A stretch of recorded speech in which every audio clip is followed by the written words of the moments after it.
దోస్తులందరికీ నమస్తే. నేను మీ శోభక్కయ్య. ఎట్లున్నారు? మంచిగా ఉన్నారా? ఇప్పుడే కదా శోభక్క అడిగినామంటే అది అలవాటు అయిపోయింది దోస్తులు.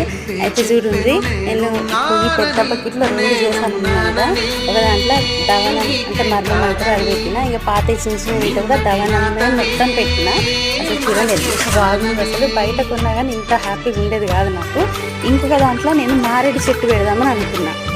మారేడు చెట్టు అయితే నాకు అనిపించింది మారేడు చెట్టుకి కొంచెం వేర్లు అవన్నీ ఎక్కువ రావాలి కాబట్టి ఇక నేను మాట మార్చుకొని దీంట్లో ఒక తెల్ల గులాబీ, మందారం, కొన్ని చామంతి మొక్కలు ఇందులో పెట్టిన. ఇది ఆల్రెడీ మీకు చెప్పిన కదా, బకెట్ మూతకి దీనికి అసలు ఏం టిప్పం లేదు.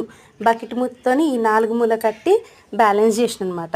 ఇది ఈ 2 చెట్లు పెట్టిన. ఈ బకెట్ అయితే కట్ చేయను, ఇది మారేడు మొక్క పెడతా, ఎందుకంటే కట్ చేయదలుచుకోలేదు. ఈ బకెట్ మొత్తం దీనికోసం పెడతా. ఈ వీడియో కనుక నచ్చితే ప్లీజ్ లైక్ చేయండి.